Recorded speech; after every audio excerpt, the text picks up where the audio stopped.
and welcome to another episode of the Marrow Show by Marrow Ministries. I'm Alexander Wade. I'm here with Nick Kennicott and Luke Walker. And today, we're talking about family business, man. The stuff that it's unique to your family as a Christian. And it's stuff that happens in-house that doesn't get talked about enough. So we're going to talk about that a little bit today. And we want to let you know, right? We're doing this topic because one of our folks that have supported us for a long time, that has access to top secret chat rooms and channels and things like that you're going to want access to. They suggested this topic to us.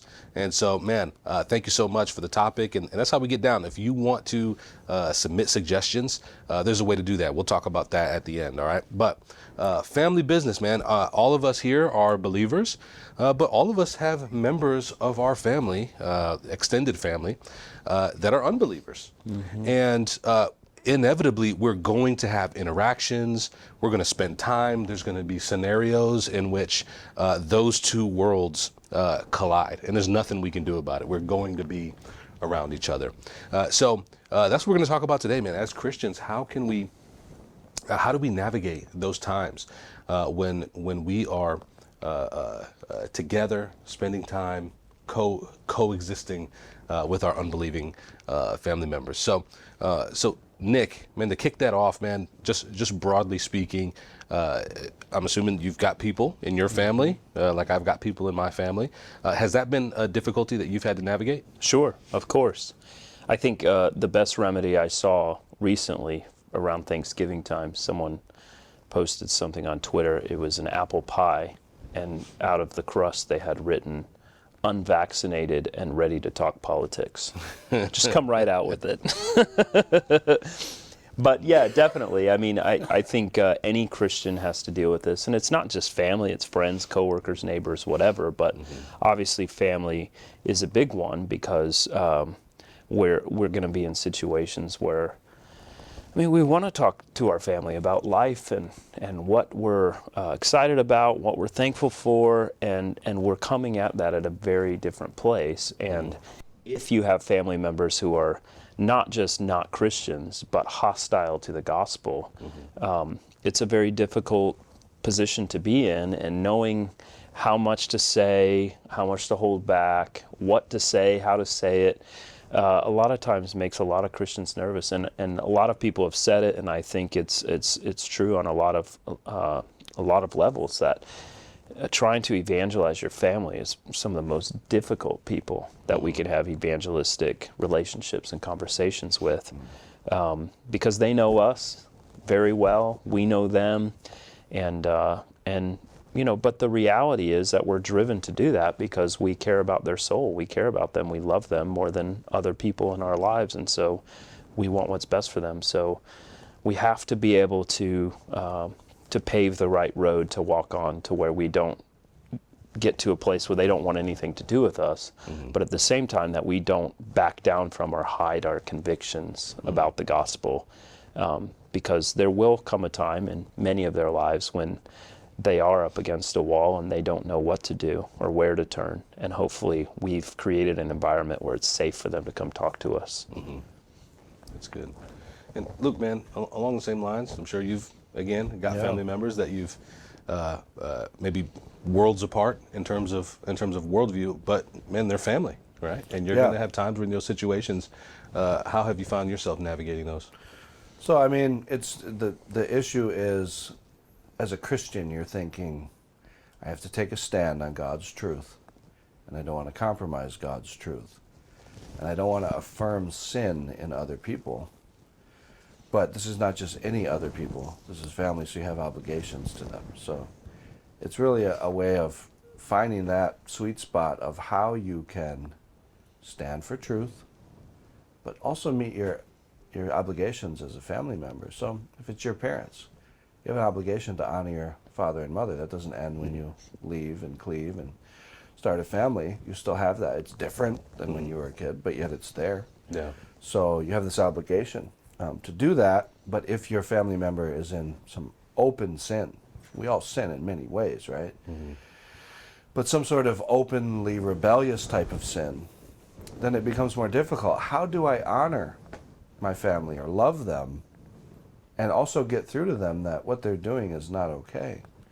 So I've had this to degrees, in my family, in my immediate family, not really in my extended family too much. There's been those moments of tension and those times where I probably didn't handle it the best, being a younger Christian. However, a lot of those things have worked themselves out, actually. So not really any high-standing issues right now, but we all deal with it, right? The temptation for a younger Christian is really just, I think, to cut off. Yeah. To make that stand and cut off. As you grow as a believer, you realize, no, this is a relationship I want to steward. And there has to be a way. Think about Paul with the authorities. He's taking his stand for Christ. They're persecuting him for it. And yet he found a way to he's not budging at all, but he's also showing them honor. Yeah. Even in his disagreement. And that's really what we want to strive for. The other side of that, you said a lot of young believers just want to cut people off. The other side of that is to put everyone on blast. Is to really go in. Every time I see you, every time we talk, the conversation is me just blasting everything about you and your life, and that's what I was saying. It really comes into, well, they know you as well. And so if you're coming, especially if you're coming from a place that's very, that we would recognize as very legalistic, they would know that in what you have in your life and the ways you're not consistent, and it's just kind of an ugly thing. But really, what often ends up happening is you have people sort of identifying behaviors in someone else's life as an unbeliever, and they want to see behavioral change because this person is acting like an unsaved worldly person. Well, of course they are. That's what Paul tells us. Of course they're going to act like the world. They're in the world. So instead of identifying behaviors and just going after behaviors, and it could be some kind of perpetual sin or some sinful lifestyle a person is living in, instead of going after that, just deal with the gospel, deal with their soul, deal with the content of the faith. That because ultimately a person is not going to hell because of whatever some particular sin is. They're going to hell because they've rejected Christ. And you don't want to communicate to them that that's it, and if you got that together, you'd be good. That's right. It's much worse than that. Yep. Yeah. Yep.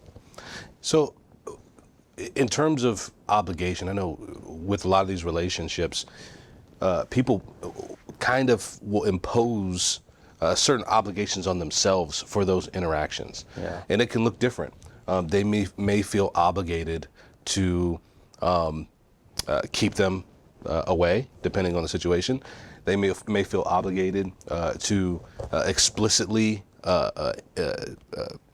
share the gospel with them every single time they get together.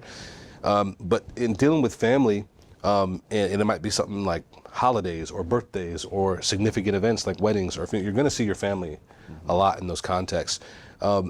Is there an obligation that the believing person should feel for every time they see their unbelieving family member, or at some point are they just at liberty to say, hey, I just want to have lighthearted engagement with you. You come, we chill, we laugh, we eat, you leave, and the fact that we just didn't fight about something is all I really wanted. Are we at liberty to have relationships like that? Well, of course. I mean, ideally, you want to communicate that gospel to your loved ones, and if you've done that, and if you've warned them and expressed your disagreement about certain things, then you've done that. And if it comes out and there's open doors, then sure, again. But to know that you've declared the good news to them, you can really spend the rest of your relationship adorning that by being kind and merciful and loving to them. Those aren't working against each other. Now, if you haven't told them, maybe it's a little different. Yeah. Right? But you're not going to be doing it every time like that. Right. I don't think that's wise. Yeah. Some people seem to have this idea that evangelism is really about telling someone the gospel over and over and over and over again. And that eventually, if we do it enough times, God will eventually say, okay, on the 51st time of you sharing the gospel, then I will save them. And that's just simply not the case. That's how it was for you. 51st. Right, 51st. No, this 777th time, the number of perfection. But the reality is we share the gospel, and when opportunities present themselves, we can do that again and point to the hope that is within us and our concern for them. But on top of that is the day-to-day living out our lives in such a way that reflects the truth of what we believe. That it's not an either-or kind of thing. It's both and. That our lives are not just lived with people in our families where every conversation we have has to eventually lead to that place, or that I have disobeyed the Lord if I leave a family gathering without standing up in the middle of the meal and saying, I have a toast, and my toast is sharing the gospel with everyone and calling them to faith and repentance, or whatever the case is. And in fact, to be that way, I think, can sometimes be a hindrance and not a help to achieve what we're really hoping to accomplish. And you look at someone like Paul, for example, when he was at the Areopagus, he was very winsome. Mm-hmm. He looked at the situation he was in, he assessed the circumstances of the environment, and he used what he saw around to be able to talk to these men about the gospel. Instead of just coming and saying, you're all a bunch of pagan philosophers, I'm going to put you on blast now. He worked within the context of where they were, and some believed, some had more questions, and some rejected him. That's ideal when we're in those relationships and conversations, and we need to be mindful of that so we don't just turn everyone away and turn everyone off. Yeah. Now, it may happen at times, but that's not the goal. And it allows us to just be natural. Yeah. It's not on us to save everybody. It's not on us.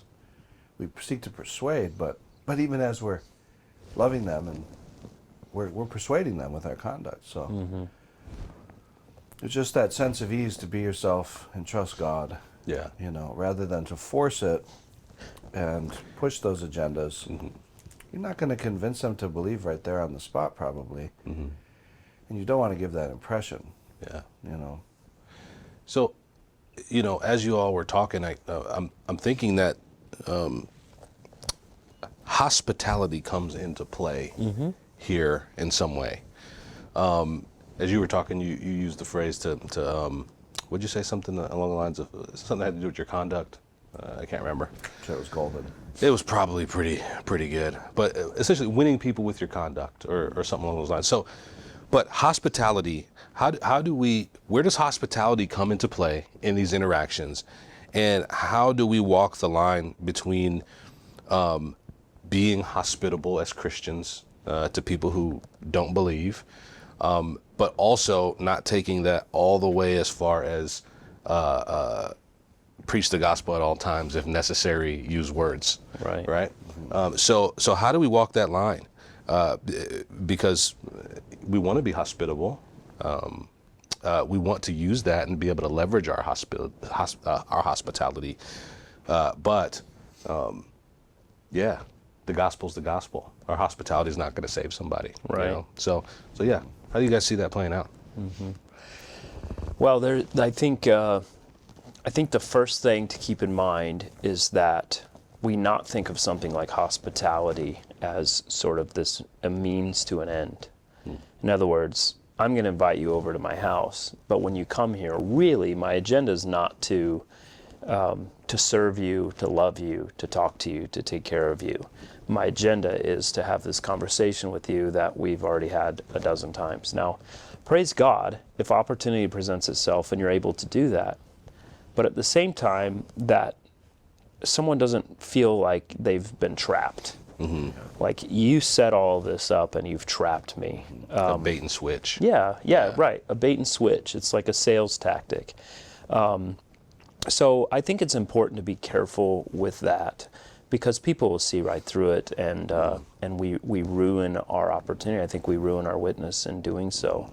But I do think there's The balance being, yes, we have to proclaim the gospel. We need to make it clear and explicit. But at the same time, not continuing to, and especially I think if you have a family member, for example, who has said something like, I've had this happen, where they say, please just don't talk to me about this anymore. We've had the conversation. I don't believe that. I don't want to talk about it. I want to be around you. I want to have a relationship with you, but I don't want to talk about this every time. And I think that is where Jesus gets to the place of saying to continue to do so in that situation would be to cast pearls before swine. That, you've said what you needed to say. You're around them. They see your life playing out. And many times they see your life going really well and theirs not going so well. They see you praising and thanking God for everything, even when things are tough. And I've had opportunities where people have come to me sometimes years later, and they've had issues in their life, and they want some feedback. They want some advice. Now they're asking me, and they've opened the door for me to be able to walk in there. So if you're going to be hospitable, do so for the sake of being hospitable. And that is a Christian virtue. It is something that we do out of a love for God and our desire to love our neighbor, whoever that may be, and not as a bait and switch to where we're getting them in the door because we have this agenda. Even though, in those instances, if they're there and are open and willing, we can have that conversation. That's right. And that's something to pray for. Yes. Even Paul, the great apostle, he prayed for open doors. Pray for us that there may be an open door for the word. That means that in conversations and in relationships, there is something of an opportunity. Yep. And that's what you want to pray for. And if that presents itself, praise the Lord. Yeah, take it. But if it doesn't, all right, keep praying for that, and no need to do that. Yeah. Yeah. As we engage and pursue and spend time around our unbelieving family members, I know that there have been many people put in situations where they feel like they're open to what we're talking about. Like, man, I just want to have good, healthy, hospitable interactions with my family, even if they're unbelievers, genuinely enjoy my time with them. But sometimes they end up in these situational moments where they feel like, man, this kind of crosses a line that I'm not comfortable with. And I'm not saying like no to you forever, but I'm saying no to this right now, right? And so one thing that came to mind was in 1 Corinthians 10, 27. It says, if an unbeliever invites you to dinner and you're disposed to go, eat whatever is set before you without raising question on the ground of conscience. But if someone says to you, this has been offered in sacrifice, then do not eat it for the sake of the one who informed you, for the sake of conscience, right? So there's scenarios in which it's like, okay, hey, I'm around an unbeliever and I mean, you're offering me some food, like, all right, man, come on, sit down and eat, right? I'm offered Luke like a smorgasbord of all types of fantastic meats, right? Yeah. Ham sandwiches with extra bacon. All that, right? Meat lovers pizza, right? I've All been that. in that situation. Eat what is before you. I've suffered and died to myself. It's happened. Oh, good. We can't wait to see it in person. That's behind the paywall. But you may find yourself in a situation that for the sake of conscience or for the sake of what I believe is obeying God or what have you, like I just can't do that, all right? I can't partake in that. And so how does a believer who loves their family, wants to be welcoming and hospitable and continue to build a good relationship with their unbelieving family members, how do they discern the moments when, you know what, I think in this case, I just can't be there for that, or I can't have you bring that to me, or anything like that. If you're thinking of something like homosexual marriage, All right. that's an issue that gets brought up when Christians think about, would you attend a wedding of your unbelieving friends? Sure. I mean, Christians do that all the time. Would you attend a wedding of your unbelieving friends if they were gay?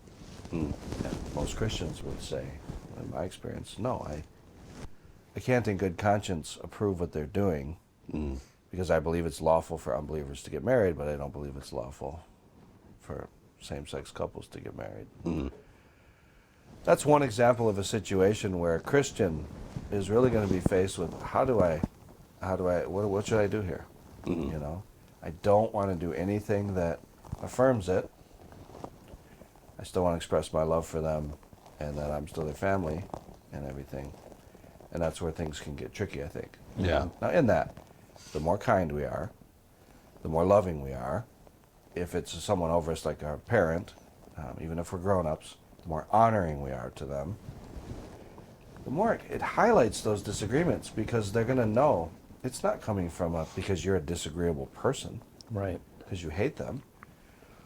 As much as we can bring those two things together, it really adorns each other, like, oh, they're really taking a stand on this. We must really believe this, that this is true. Yep.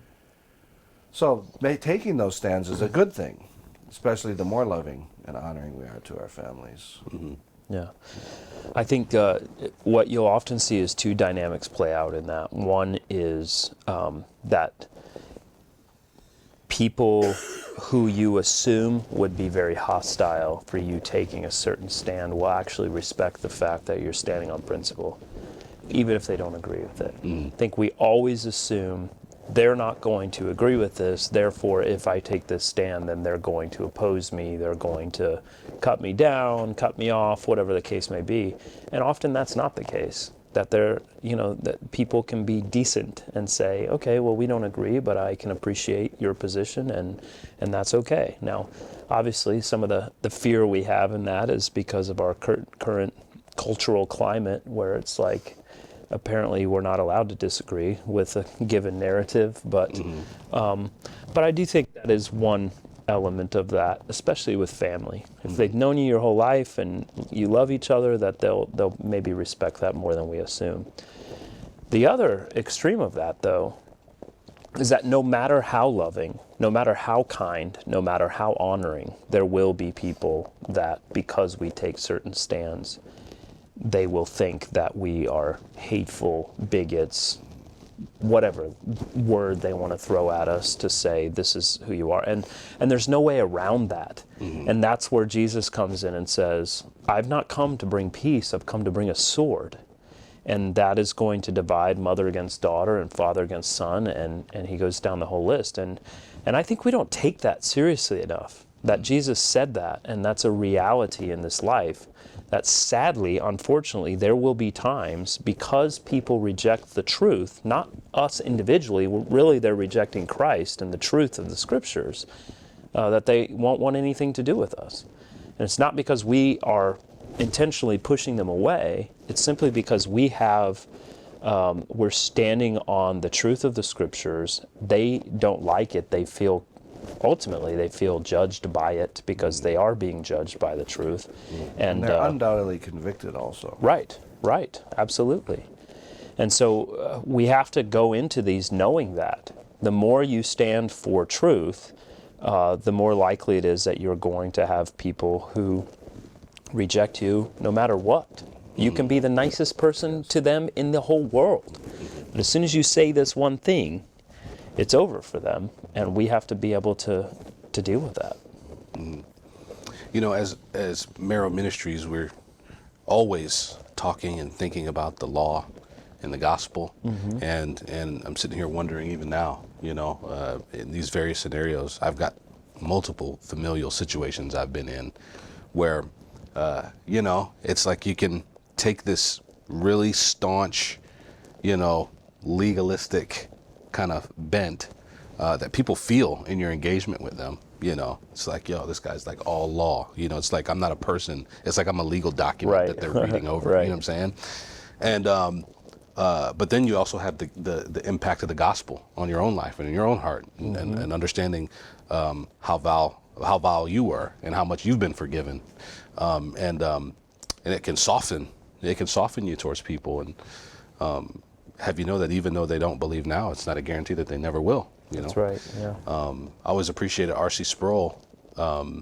He kind of had this general thing. He would say, "Hey, I assume the election of all people," and he said it just helped him with talking to people who were even very vocal unbelievers. Sure. Because it's to say, I have no idea.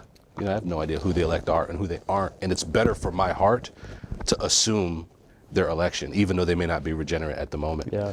And it kept his heart soft towards people. It was also very helpful for RC to justify baptizing babies. I think that might come in handy right there. Yeah. And just find out later, like, oops, oops on that one. Oh man, but with that in mind, man, thinking about God's word, thinking about the gospel, man, how have you kept your hearts soft? How have you, what has enabled you to be patient with people in your life, family in your life, who, man, they don't believe, they totally disagree with you, but they're your family, and from time to time you're going to be around each other, and what keeps your heart soft towards these folks? Mm-hmm. Well, I think that's good advice right there. You just don't know. If somebody was to become a Christian, if you were to know this person's going to become a Christian, you'd speak in such a way to them that you'd be respectful in all that. It'd be harder to get frustrated with them if you believe that, because you'd want to be able to look back with a clean conscience on how you engaged with them. You wouldn't want to quarrel. You'd be even. So it's good to keep in mind that there is that hope. But if you've preached the gospel, they know what you believe, they see your life, which is going to be a good life. It may be a difficult life. There may be sufferings coming your way, but the way a Christian bears up under that is going to be different. They're going to notice that. So whether it's things are going very well and it's wholesome or whatever, they can't help but see that. So for me, it's like I try to let that do what it does, and as the years roll by, that's just like affirmed more and more. Mm-hmm. Well, they may be on a path that's leaving them miserable. Mm-hmm. They're very aware of that. I don't have to highlight that. Yeah. So, you just hang out. Yeah. Mm-hmm. Be happy to see them. Mm-hmm. You love them. So, whatever. Yeah. I'd say for me, the biggest thing has been to pray for them. That if I'm praying for the people of my family who are unbelievers, then the Lord works in my heart a greater concern for their soul. And so a greater concern for how I communicate with them, and a greater desire to maintain a relationship with them and not let it get to a place, as far as I'm able to help it, to where they are repelled, and then we're not able to have any kind of relationship whatsoever. And for me, that's been the biggest thing. That if it's a cliche, but I think it's true. It's really difficult to grow angry and impatient with the people you're praying for the most. Thanks for joining us in this episode of the Marrow Show. We hope you enjoyed it. Make sure you tune in next week for part 2, and make sure you check us out on Facebook, Twitter, Instagram, YouTube. Like, share, and subscribe. We'll see you next time.